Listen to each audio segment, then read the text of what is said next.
Pressuponho então que você já tenha lido o enunciado da questão 7, já tenha feito aí o seu rabisco aí no seu rascunho aí do lado, e que agora você está querendo ver o nosso comentário, beleza? Se não leu ainda, leia, tente aí 2 minutinhos, e aí na sequência você solta o vídeo. Vamos então agora para o comentário da questão 7, ó. Professor, e aí? Questão 7, cara, o camarada colocou um varal, né para estender roupa, tem um arame metálico de cada lado, para sustentar o peso de uma roupa, né? E aí a questão basicamente está querendo saber o seguinte: se você aquece esse varal, esse arame, num dia quente, né? Lá em Teresina, lá em Manaus, lá em Cuiabá, umas cidades assim que tem uma temperatura mais forte, professor. Isso. Se esse negócio dilata e, portanto, se esse arame cresce um pouco de tamanho por causa da dilatação, como é que isso vai afetar a tração nesses arames? A tração no arame que está sustentando o peso dessa roupa. É isso que ele está querendo saber, entendeu? Então veja só o que acontece, ó. A colocação de forças aqui, ó. Eu vou logo então colocar uma tração aqui de cada lado, né? Ó. Pela simetria, desenhei logo um triângulo isósceles. Então pela simetria essa tração vai ter o mesmo valor dessa tração. Chamei logo cada uma de T, certo? Como isso daqui é um outro fio, nesse outro fio aqui eu teria no bloco agindo uma tração T' e aqui embaixo ó, o peso desse objeto, o peso da roupa que está aí sustentada, né? Bom, e aí essa tração, pessoal, é a mesma tração que vai agir bem aqui assim nesse ponto, né? Então essa tração aqui, professor, também vale o mesmo valor desse T'. E o valor desse T' não é o peso dessa caixa, não? Aí esse T' é igual ao peso dessa caixa.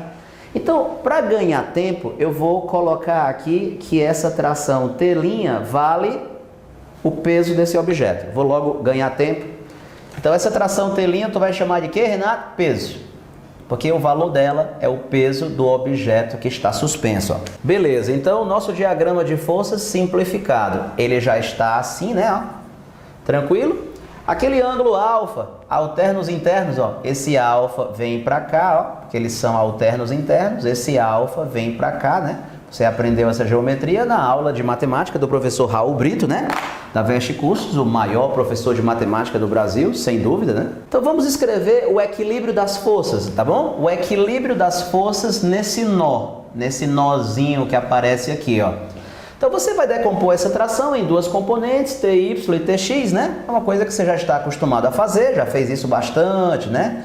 Nas nossas aulas de estática. Olha aí, Ty, Tx, Ty, Tx e peso. Aí o que acontece? Cara, na horizontal, tu já está vendo que Tx cancela com Tx, né? Ó, mesmo valor, mesma direção e sentidos contrários. O que eu preciso impor é que na vertical, ó, Ty mais Ty tem que empatar com o peso. Perfeitamente, Renato. Equilíbrio das forças na vertical, ó. Ty mais Ty igual ao peso. Ou seja, eu vou escrever aqui diretamente 2Ty, né? É igual ao peso. Aí eu te pergunto uma coisa, esse Ty é T cosseno ou T seno? T colado ou T sem a cola? Cara, tu já está acostumado a fazer essa decomposição, né não? Tranquilo, ó, eu tenho que ver quem é que está colado e quem é que está sem a cola. Tu percebe que se a cola é o ângulo e se o ângulo está aqui, ó, é o Tx que está colado. O Tx é que vai usar o cosseno. O Ty aqui, professor, e o Ty é que está sem a cola, não tem ângulo aqui. Então o Ty vai ficar T seno, né? E portanto você facilmente vai descobrir que a tração naquele fio, ó, passando o seno para baixo, dividindo, vai dar isso daqui, galera. Agora vamos então para o nosso raciocínio.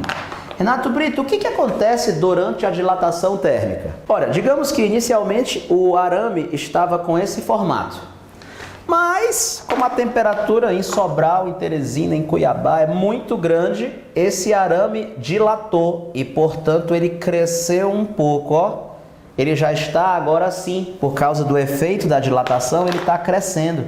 Professor, mas esquentou mais ainda. Caramba, dilatou ainda mais, então esse arame vai crescendo ainda mais. Galera, qual é o efeito do crescimento desse arame no ângulo alfa? Olha, o ângulo alfa inicialmente era esse azul. Só que com o aquecimento o alfa virou esse preto. Com o aquecimento o alfa agora passou a ser esse vermelho. O alfa está aumentando ou está diminuindo? Sim, o alfa está aumentando. Quando você aquece, o alfa está aumentando, né? Então você já está entendendo qual é a nossa linha de raciocínio. Raciocine comigo. Quando a temperatura aumenta, Renato, o comprimento do arame aumenta. Dilatação térmica, o L aumenta. Mamãe, quando o L aumenta, o Renato me mostrou que esse ângulo alfa vai crescendo junto. É verdade, o alfa aumenta. E se o alfa aumenta, o que acontece com o seno de alfa se o alfa aumenta? O professor Raul Brito, o maior professor de matemática, né, do Brasil, disse para você na aula de trigonometria o seguinte, ó, a função seno, ela é crescente no primeiro quadrante.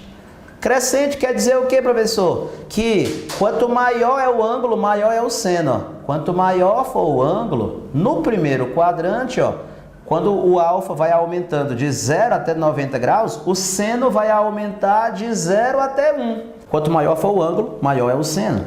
Portanto, no caso aqui, Renato Brito, da nossa questão, o alfa está aumentando. Quanto maior for o alfa, né, ó, maior será o seno de alfa. Mas, Renato Brito, cara, o seno de alfa está no denominador. Se o seno de alfa aumenta, o que acontece com a tração? A tração diminui.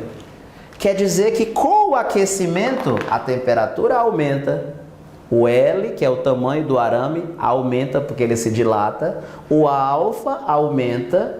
O seno de alfa também aumenta. E se o seno de alfa aumenta, professor? Então eu estou concluindo que a tração, então, vai diminuir. Em dias quentes, a tração nesse fio, por causa da dilatação, por causa do aumento do alfa, essa tração vai ficar um pouquinho menor por causa da dilatação, né? Ela vai diminuindo. Então nós temos que marcar qual alternativa nessa excelente questão. A letra A diz, a tração vai ser maior em um dia quente comparado com um dia frio. Tá errado, né? Num dia quente, a tração vai ser menor. É o que diz a letra B, ó. A tração vai ser menor em um dia quente comparado com um dia frio. A letra B está correta. Vamos ver as outras. A C diz que a tração não depende do efeito da dilatação térmica, está errado. E a letra D fala, a tração depende do efeito da dilatação, mas não depende da massa que está pendurada. Diz que a tração não depende do peso, ó pessoal, que está pendurado. O que é mentira, né? Porque o peso é a massa vezes a gravidade. Claro que a massa vai influenciar na tração, com certeza. A letra D também está errada. Marcamos então qual? Bom, na questão 7, então, a resposta correta ficou sendo letra B. Pessoal, é uma ótima questão para cair em qualquer vestibular inteligente. Poderia cair na FUVEST, na Unicamp, poderia cair na prova do Enem, né? Uma ótima questão para estar na prova do Enem, física do cotidiano, não é verdade? Mas se você faz uma provinha também mais puxada, uma AFA, uma SPSEX, poderia ser uma questão diferente lá na prova, não é verdade? Beleza, então, morreu a questão 7. Nós vamos então para a questão 8. Leia o enunciado da questão 8. Tenta resolver aí no teu rascunho e na sequência solta o vídeo para tu ver como é que eu fiz. A questão 8 pega carona na ideia da questão 7. Vê se você consegue matar a 8, tranquilo? Forte abraço então, te aguardo lá na questão 8.